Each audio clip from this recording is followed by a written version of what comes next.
अच्छा, कभी सोचा है कि एक ही देश में आज़ादी से जुड़े दो दो नेशनल हॉलिडे क्यों होते हैं? मतलब एक देश, दो बड़े दिन? थोड़ा कंफ्यूजिंग लगता है ना? तो चलिए, आज भारत की इसी दिलचस्प पहेली को सुलझाते हैं। तो सवाल ये उठता है कि 15 अगस्त और 26 जनवरी इन दोनों में आखिर फर्क क्या है? हम में से कई लोग इसे लेके थोड़ा कंफ्यूज रहते हैं, लेकिन फिक्र मत कीजिए, आज इस कंफ्यूजन को हमेशा के लिए खत्म कर देते हैं।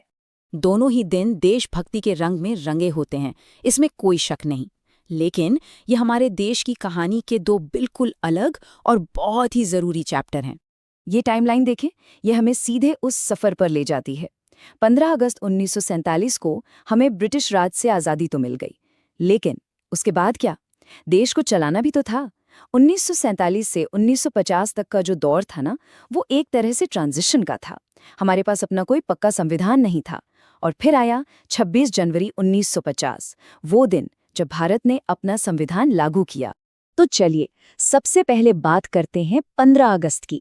वो तारीख, वो दिन जब एक नए आज़ाद भारत का जन्म हुआ, जब हमने दुनिया के नक्शे पर अपनी एक अलग पहचान बनाई।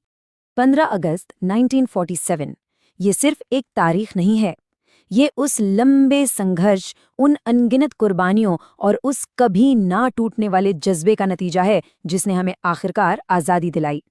और उस ऐतिहासिक पल को भारत के पहले प्रधानमंत्री जवाहरलाल नेहरू ने अपने मशहूर ट्रिस्ट विद डेस्टिनी भाषण में कुछ इस तरह बयां किया। उनके इन शब्दों ने जैसे पूरे देश में एक नई जान फूंक दी। लेकिन देखिए, आज़ादी मिलना तो सिर्फ पहला कदम था। असली चुनौती तो अब सामने खड़ी थी। ये नया देश चलेगा कैसे? इसके नियम कानून क्या होंगे? कौन बनाएगा? ये सारे सवाल थे। और बस यहीं पर 26 जनवरी की अहमियत सामने आती है। इसी दिन 1950 में भारत ने अपनी खुद की रूल बुक यानी अपना संविधान अपनाया और दुनिया को ये साफ साफ बता दिया कि अब हम एक संप्रभु लोकतांत्रिक गणराज्य हैं।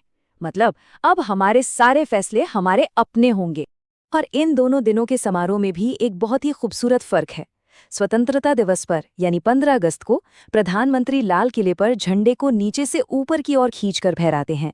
ये दिखाता है कि कैसे हमारा देश गुलामी से आज़ादी की ओर उठा।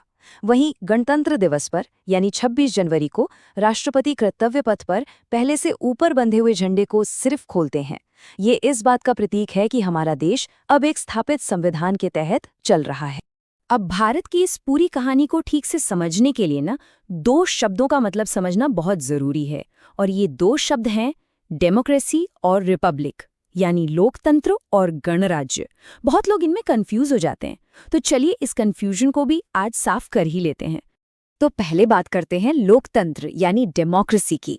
बिल्कुल आसान शब्दों में कहें तो ये है जनता का शासन। पावर जो है वो लोगों के हाथ में है, जो वोट देकर अपने नुमाइंदे, अपने रिप्रेजेंटेटिव चुनते हैं। और अब आते हैं गणराज्य यानी रिपब्लिक पर। इसका सीधा सा मतलब ये है कि देश का जो सबसे बड़ा पद है, जो हेड ऑफ स्टेट है, वो कोई राजा या रानी नहीं होगा। मतलब वो पद विरासत में नहीं मिलेगा, बल्कि उस पद पर जो भी बैठेगा उसे चुना जाएगा, चाहे सीधे या किसी और तरीके से। तो फिर सवाल ये उठता है कि क्या कोई देश डेमोक्रेसी तो हो पर रिपब्लिक ना हो, या फिर रिपब्लिक हो पर डेमोक्रेसी ना हो, या फिर दोनों हो सकता है? थोड़ा सा कंफ्यूजिंग है ना? इस कंफ्यूजन को दूर करने के लिए रेडिट पर एक यूजर ने क्या खूब लिखा है।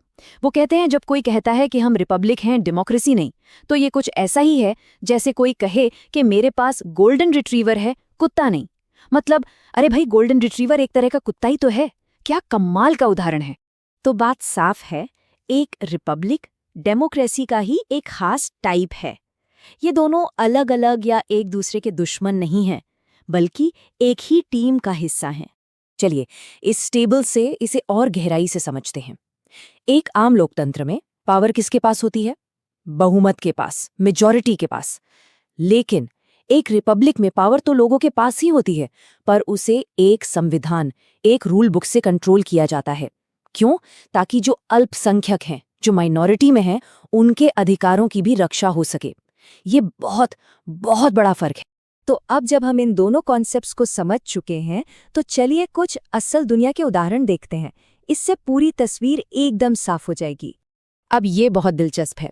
जैसे यूनाइटेड किंगडम, वहाँ चुनी हुई सरकार है तो वो डेमोक्रेसी है, लेकिन हेड ऑफ स्टेट तो वहाँ के राजा या रानी होते हैं, इसलिए वो रिपब्लिक नहीं है। दूसरी तरफ चीन को देखिए, वो खुद को पीपल्स रिपब्लिक ऑफ चाइना कहता है। वहाँ कोई राजा नहीं है तो वो रिपब्लिक तो है, लेकिन वहाँ हमारे जैसी डेमोक्रेटिक चुनाव प्रक्रिया नहीं है। और फिर आते हैं भारत और अमेरिका जैसे देश, जो दोनों हैं एक डेमोक्रेटिक रिपब्लिक, यानी यहाँ सरकार भी चुनी जाती है और हेड ऑफ स्टेट। तो अब हम वापस अपनी शुरुआती पहेली पर आते हैं, और अब इसका जवाब बिल्कुल साफ है। भारत एक डेमोक्रेटिक रिपब्लिक है।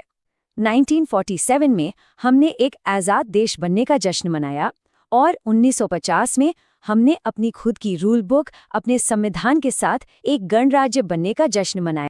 तो ये जो फर्क है ना, ये सिर्फ किताबी बातें नहीं है।